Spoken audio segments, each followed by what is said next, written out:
नमस्कार, मैं हूं रविंद्र जैन और आप देखना शुरू कर चुके हैं सबकी खबर। हमने कैसा हिंदुस्तान बना दिया।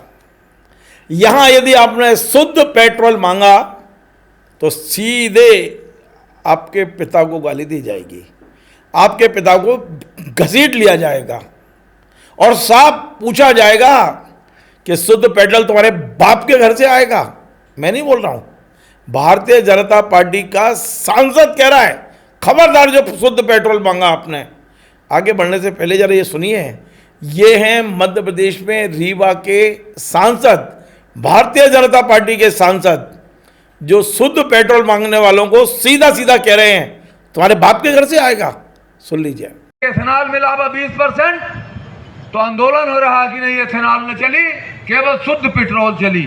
शुद्ध पेट्रोल तो उन्हें बाप के यहाँ से है, शुद्ध पेट्रोल है ये नहीं है देश में, तो कहां से? आज विरोध हो रहा है एथेनॉल के। 100% ब्राजील बनावट है एथेनॉल, पूरे ब्राजील के। तो सुन लिया आपने, ये भारतीय जनता पार्टी के सांसद हैं जो अब अपनी ही पार्टी का काम लगाने पर आमादा हैं। ये या तो इनकी उम्र हो गई है, इन्हें घर बैठने की तैयारी करना चाहिए, और या फिर इनको भारतीय जनता पार्टी के किसने कहा है कि आपको इस तरह के बयान देने हैं।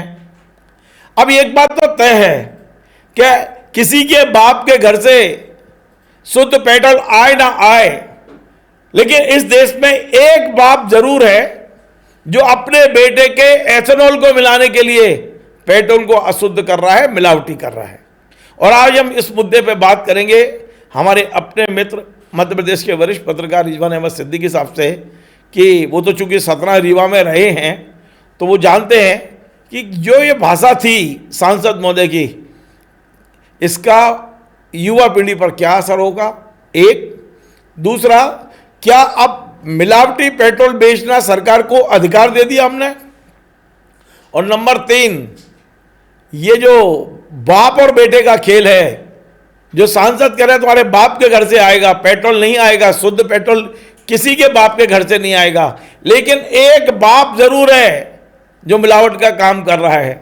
रिजवान भाई, आपका स्वागत है। धन्यवाद। क्या कहेंगे जो जनार्दन मिश्र रीवा के सांसद महोदय कह रहे हैं कि शुद्ध पेट्रोल तुम्हारे बाप के घर से आएगा, क्या कहेंगे?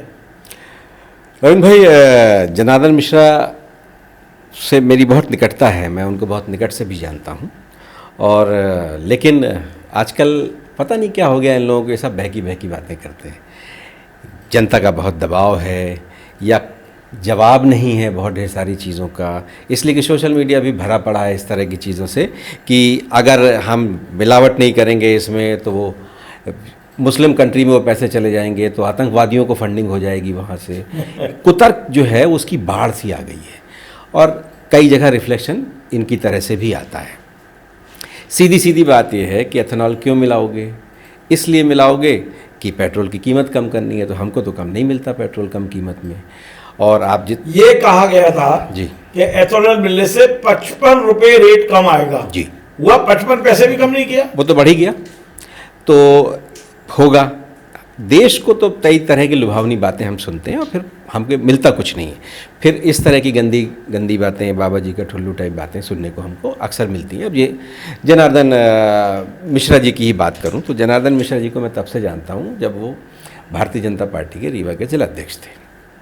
कार्यालय में रहते थे, अपना टॉयलेट स्वयं साफ करते थे, गंदगी साफ करते थे। वो तो अभी भी करते हैं, कई वीडियो आते हैं। हाँ, अपने टॉयलेट स्वयं साफ करते थे। और फिर अचानक उन्हें मौका मिला, लोकसभा का चुनाव लड़ा, सांसद बने। तीसरी बार के सांसद हैं मुझे लगता है, मोदी लहर में पहली बार वो चुनाव जीते थे। जनार्दन मिश्रा जहाँ बोल रहे थे वहाँ मध्य प्रदेश के डिप्टी सीएम भी थे, राजेंद्र शुक्ला भी उस मंच पे थे, उस कार्यक्रम में थे। और राजेंद्र शुक्ला को हम सब जानते हैं, बहुत ही मृदुभाषी हैं, बहुत शालीन हैं। और उनकी मौजूदगी में जनार्दन मिश्रा इस उत्साह में आ गए और उन्होंने, ये एक मौका नहीं है रविंद्र, मैं ये समझने की कोशिश कर रहा हूँ क्या था कौन था, वो सब अलग बात है जी। ये जो बाप तक गए हैं, बच्चे क्या सोच रहे होंगे? माँ बाप तौल रहे हैं बच्चे, इसीलिए तो जंतर मंतर में जो रिफ्लेक्शन आया था वो इसी तरह की चीज़ों का। जब आप ही भाषा का संयम नहीं रखेंगे, आपका एक सांसद लोकसभा में इस तरह की गंदी गंदी बातें करेगा, फिर आप इस तरह की बातें करेंगे, कोई राहुल गांधी की माँ तौलेगा हिमाचल प्रदेश में, और इन सब पार्टी के क्यों नहीं बीच कार्रवाई कर रही है? आज क्या जनार्दन मिश्र को नोटिस नहीं देना चाहिए? बिल्कुल देना चाहिए, सवाल जब तलब होना चाहिए और हिदायत भी देना चाहिए, उनको भर नहीं, पूरी पार्टी को एक दिशा निर्देश जारी करना चाहिए, मध्य प्रदेश के प्रदेश अध्यक्ष को या राष्ट्रीय स्तर पर भी करना ऐसे चाहिए। में जब जैन जी सड़क पे उतरा हुआ है, गुस्से से भरा हुआ है, उनको माप तक ले जाना, आप प्रोत्साहित कर रहे हैं, आप प्रोत्साहित कर रहे हैं उनको फिर उस तो तरह की गाली देने के ये लिए। जो जनार्दन मिश्र कर रहे हैं वो क्या जानबूझ के नरेंद्र मोदी को बदनाम करने के लिए कर रहे हैं? आप उस तरह के मौके नहीं, नरेंद्र मोदी सरकार को बदनाम करने के लिए कर रहे हैं। बिल्कुल आप बदनाम कर रहे हैं, कवर कर रहे हैं, क्या कर रहे हैं ये तो वो जाने, इसलिए कि उनकी अपनी अंदरूनी क्योंकि रणनीति ये जो है। पूरा खेल है वो तो देश के एक बड़े केंद्रीय मंत्री है, उनके बेटे का खेल है। पूरा दुनिया जानती है कि एथेनॉल की फैक्ट्री किसकी है।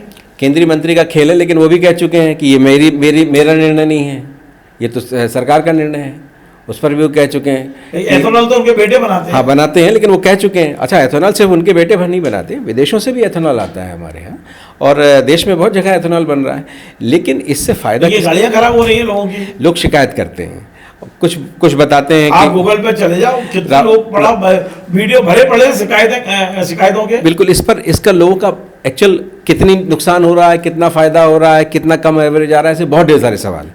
कई कंपनियां तो सर्टिफिकेट भी दे रही हैं कि नहीं उनके उसमें कोई नुकसान नहीं होगा, लेकिन सबसे बड़ा सवाल ये है कि नुकसान फ़ायदा तो अपनी जगह है। आप हमको कोई चीज़ जब सस्ती है तो आप हमको महंगा क्यों दे रहे हैं, ये सवाल है। और फिर हमारा हक है ये जानने का, हमारा हक ये भी है कि हमको ये वाला नहीं चाहिए, वो वाला चाहिए। जब हम ऐसा मांगेंगे तो आप हमारे माँ बाप तौलेंगे, और ख़ासतौर से उन युवाओं के माँ बाप तौल रहे हैं आप, इसलिए कि सवाल उन युवाओं ने भी उठाया है, जैन जी ने भी, और राहुल गांधी ने भी अभी एक वीडियो जारी किया था। मुझे लगता है हो सकता है राहुल गांधी के इस विजुअल से वो इतना विचलित हो गए कि उन्होंने इस तरह का प्रतिक्रिया दी। अंतिम सवाल, क्योंकि इस प्रोग्राम को हम ज़्यादा नहीं खींचना चाहते हैं, जी। एक अंतिम सवाल मेरा ये है कि क्या अब समय नहीं आ गया है कि सांसदों के जुबान पे लगाम लगाई जाए? क्या पार्टी को सख्त एक्शन नहीं लेना चाहिए? क्या पार्टी को आज एक सर्कुलर जारी नहीं करना चाहिए कि जितने सांसद विधायक या जिम्मेदार लोग हैं वो अपनी भाषा में मर्यादा रखें, किसी भी मतदाता के माँ बाप तक ना जाएं? क्या कहेंगे आप? रविंद्र भाई, एक बाढ़ सी आ गई है इस तरह की चीज़ों की, और कई बार लगता है कि हो सकता है ये अंदरूनी कोई रणनीति हो इस तरह से ध्यान बांटने के लिए और तरह के लिए, और उन लोगों को डिमोलाइज करने के लिए जो बहुत ढेर सारे सवाल उठाते हैं। फिर कई बार तो ऐसा लगता है कि जैसे महात्मा गांधी के खिलाफ भोपाल की सांसद ने कुछ कहा, नरेंद्र मोदी जी ने कहा कि मैं मन से कभी माफ़ नहीं करूँगा, इनको दिल से माफ़ नहीं करूँगा। फिर इस बार उनको टिकट भी नहीं मिली इत्तेफाक से। तो या तो इस तरह की सख्ती बरतें, ऐसी सख्ती बरतें कि जिससे इस तरह के जो बदजुबानियाँ हैं ये बंद हो जाएं, और या फिर स्वीकार कर लें कि हमारा तरीका ये है। पार्टी विद डिफरेंस जो है उसमें भी एक नया फार्मूला ये भी। ये स्वीकार कर लेंगे तो प्रदेश भर के सांसद गाली गलौज के अलावा बातें नहीं करेंगे। ज़्यादातर आप उनके पास काम नहीं जाएंगे, वो वहां से तुम्हारे माँ बाप पे आ जाएंगे। बहुत ढेर सारे लोग ऐसा समय समय पर करते रहते हैं, कोई खुलेआम करते हैं, कोई उनसे मिलने जाता है तब करते हैं। और ये जो मुझे लगता है रविंद्र इससे भाई, फायदा है क्या बीजेपी का? क्या मालूम क्या फ़ायदा क्या नुकसान। डिमोलाइज तो होते हैं बहुत से लोग, बहुत से सवाल नहीं उठते, बहुत से सवाल नहीं खड़े करते लोग, लेकिन मुझे लगता है लॉन्ग टर्म में जंतर मंतर में जिस युग में आप जी रहे हो, जो हालात पिछले 1-1.5 महीने में बने हैं, उससे फायदा होगा कि नुकसान होगा? उसका नुकसान वहाँ प्रतिक्रिया आई ना, जंतर मंतर से जो प्रतिक्रिया आई, जिसको हम सिखा रहे हैं कि ये हमारे बच्चे जो हैं इनको अनुशासन में रहना चाहिए था, हमारे बच्चों ये कुसंस्कार हैं इनके। तो इन बड़े लोगों के ये कौन कौन से संस्कार हैं, इसके बारे में भी जिक्र होना चाहिए, चर्चा होनी चाहिए, और पार्टी को स्पष्ट रूप से एक सर्कुलर और दिशा निर्देश तो जारी करना ही चाहिए। चलिए, बहुत बहुत धन्यवाद। देखिए, ये बड़ा दुर्भाग्यपूर्ण है कि आज हम उस देश में आ गए हैं, यानी हमने भारत को एक ऐसा बना दिया है जिसमें मिलावट को भी मान्यता दी जाए। बताइए आप, हो सकता है कि कल आपको यदि दूध नकली मिल रहा है और आप असली दूध मांगें तो ये आपके माँ की गालियाँ देना शुरू कर दें सांसद। क्या हो रहा है ये? मतलब मिलावट के खिलाफ आप आवाज़ नहीं उठा सकते? आवाज़ उठाएंगे तो आपके माँ बाप तक पहुँच जाएंगे, तेरे बाप के घर से आएगा क्या? ये भारत क्या जनता बहुत दिन बर्दाश्त नहीं करती है। मुझे लगता है कि भारतीय जनता पार्टी को अपने ऐसे बेलगाम सांसद को तत्काल जुबान पर लगाम लगाना चाहिए। नमस्कार।